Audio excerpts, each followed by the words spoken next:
ए सुन मैया मेरी बात, मात मेरे दरवाजे पे आई।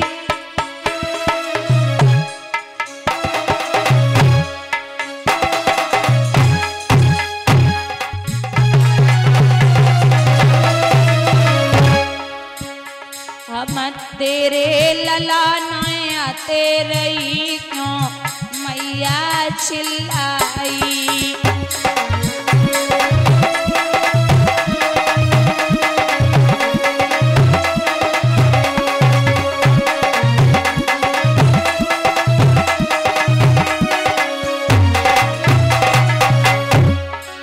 अरे ललाने जानो मातारी, तेरो अर्जुन बेटा तो अति तू बाकी मातारी।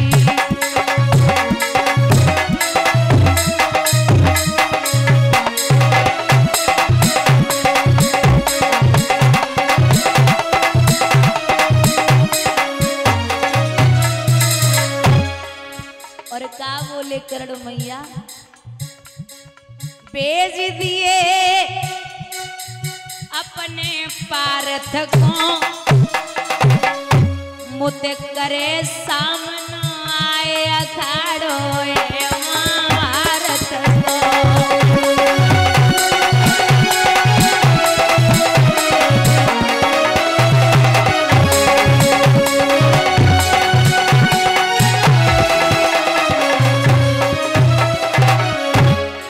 अरे लला तेरो देव तुम तारी, इन तीर को ले जा आज केरो तेरो तारी।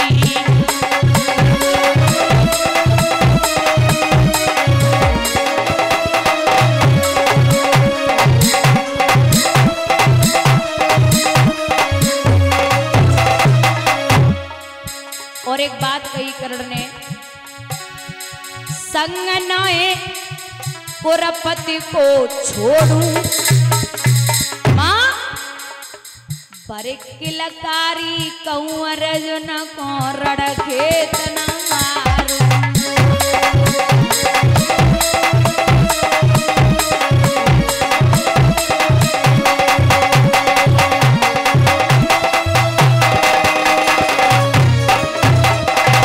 आ बोले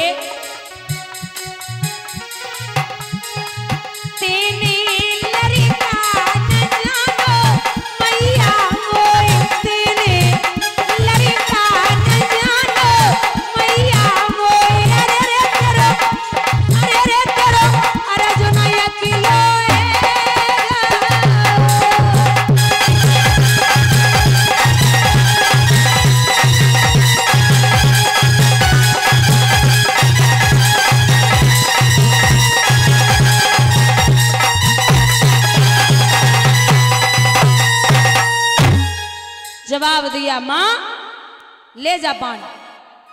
धन्य है जानते हुए कि भी मेरी मौत है। आज के टाइम पे आदमी कह दे कि ये वस्तु कल दे दूंगा, लेकिन सुबह तक भूल जाता है, क्योंकि भागवत का प्रथम श्लोक जो है वो ध्यान से सुनना निवेदन है।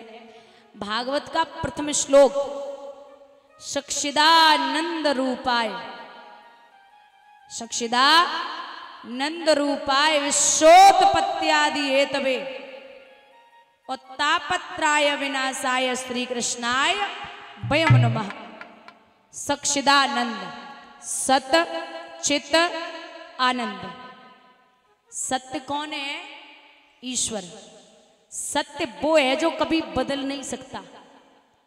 आप सोचो, पृथ्वी सत्य, ये खंबा, ये पांडाल, ये लाइट, ये ऊर्जा, ये सब सत्य, कुछ भी सत्य नहीं है, सिर्फ ईश्वर, सिर्फ ईश्वर सत्य है। और आज के टाइम पे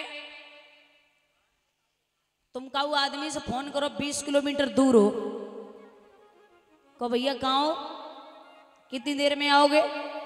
अब वो 20 किलोमीटर दूर हो, बोलेगा बस 5 मिनट में आ गया, बस 5 मिनट में आ गया। ये झूठ बोलने की जगह नहीं है। झूठ बोलने की दो जगह हैं।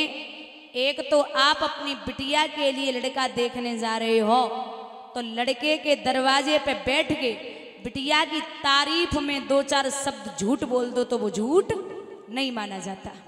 अगर बिटिया की तारीफ कर दो और दो चार शब्द में कह दो हमारी बिटिया ये दो चार काम एक्स्ट्रा कर लेती है, जैसे सिलाई कढ़ाई बुनाई, ये माताएं कह देती हैं कि मेरी बिटिया सब कुछ जानती है, तो ये झूठी तारीफ कर दो तो फिर झूठ नहीं माना जाता। दूसरा, अगर किसी बेगुनाह को फांसी हो रही है और आपके झूठ बोलने से कोई बेगुनाह बच रहा है तो मां हरिश्चंद्र बनने की जरूरत नहीं है।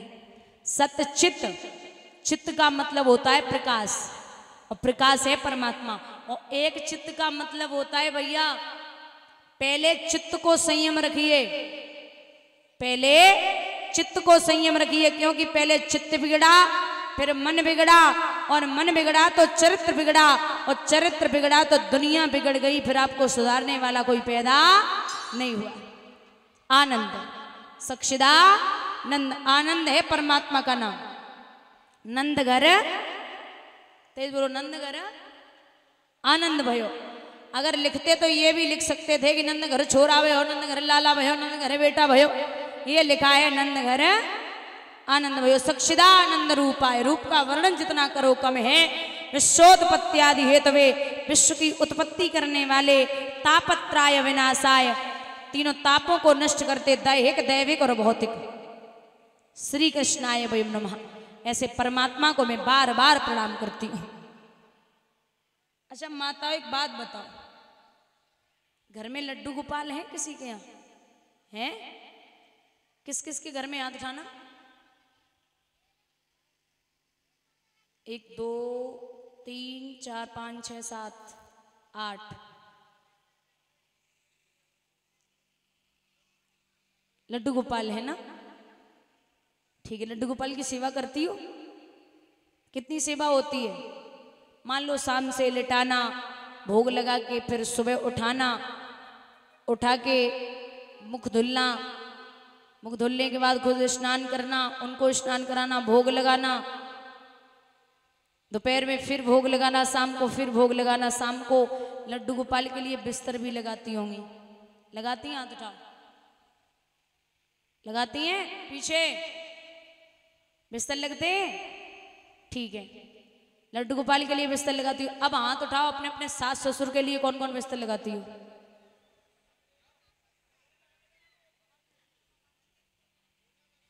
ये देखो पुजारिन है, जिनके हैं नहीं सास ससुर, पति तो होंगे, हैं? पति तो होगा ना। अब एक बात बताओ, एक चीज और मैंने देखी है कि सास ससुर मतलब 70-80 साल के बुजुर्ग होते हैं, उनको भूख लगती है सुबह सुबह, जितना बच्चे को भूख लगती है सुबह सुबह उतनी बुजुर्गों को लगती है। अब बहू से सास ससुर चिल्लाए चिल्लाए कह रहे भोजन दे दो, अब बहू कह रही लड्डू गोपाल जब तक नहीं खाएंगे तब तक मैं नहीं खिलाऊंगी आपको। अगर सास ससुर घर में भूखे हैं, आप पूजा कर रही हो 11 बजे और उनकी भूखों की वजह से जान निकली जा रही है, तो पूजा आपकी भगवान लेने वाले नहीं है। आप जीवन भर पूजा करो लेकिन वो पूजा आपकी मान्य नहीं हो सकती। इतनी तुम्हें पूजा करनी है, मैं ये नहीं कहती पूजा बंद कर दो, लेकिन अगर करनी है तो एक काम करो, सुबह सुबह 4 बजे उठ जाओ, उठ करके सबसे पहले स्नान करो, स्नान करने के बाद लड्डू गोपाल को नहलाओ, उनका भोग लगाओ, उसके बाद सास ससुर के लिए भोजन बनाओ, बाकी काम कर लो। लेकिन अब 11-12 बजे फ्री हुई फिर खाना बनाया तो सास ससुर भी परेशान हैं कि क्या करें। ऐसी पूजा व्यर्थ है, किसी भी प्रकार से पूजा लगने वाली नहीं है। बोलिए गोविंद भगवान की। यहाँ स्वयं बाणों को लेकर के मैया कुंती आई, सुबह हुआ, रणभूमि में ढोल नगाड़े बज रहे, तो जब ढोल नगाड़े बजे भगवान ने कहा अर्जुन कहाँ जा रहे हो? बोले युद्ध करने। जवाब दिया तुम नहीं जाओगे। क्यों? बोले अभी उस कर्ण के पास में वज्र शक्ति है और वज्र शक्ति का प्रहार जिस पे हुआ वो मारा जाएगा। तो फिर बोले कोई ऐसा वीर भेजो जो युद्ध बराबरी का करके आए। कौन है? भीम का बेटा है घटोत्कच, उसको भेजा गया। भीम का बेटा घटोत्कच महाराज रणभूमि में पहुंचा तो जिधर को घुसता है उधर मैदान साफ कर देता है। यहां जब देखा तो दुर्योधन ने कहा भैया क्या कर रहे हो, काम करो, ये सबको मार देगा, आप वज्र शक्ति का प्रहार करो जो इंद्र की दी हुई है। बोलेगा पागल है गए हो, अरे वज्र शक्ति का प्रहार अगर इस पे हो गया तो अर्जुन बच जाएंगे। बोले अर्जुन तो लड़वे को तब आवेंगे जब जो भीम को बेटा हमें तुम्हें छोड़ दिए। वज्र शक्ति का प्रहार करिए। वज्र शक्ति का प्रहार हुआ।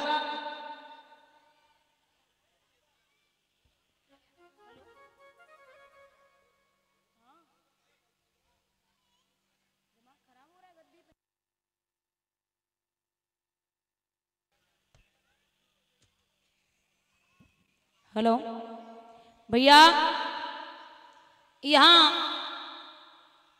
जब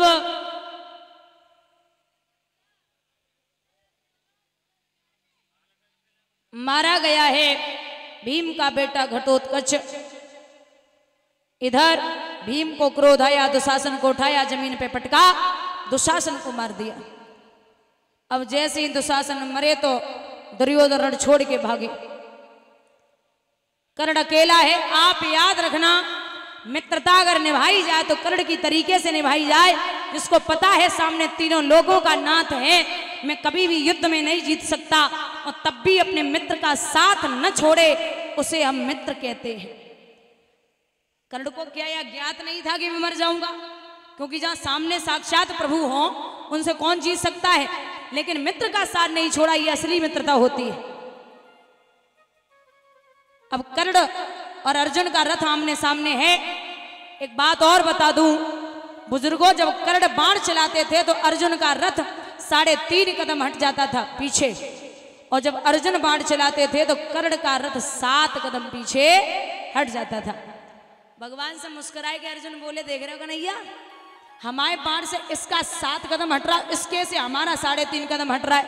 भगवान बोले थोड़ी सी शर्म कर लो। बोले क्यों?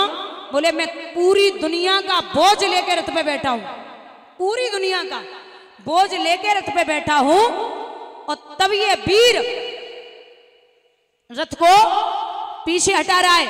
तो अगर मैं रथ पे न होता तो ये समझ लो ना तो तुम्हारा पता चलतो, ना रथ को पता चलतो।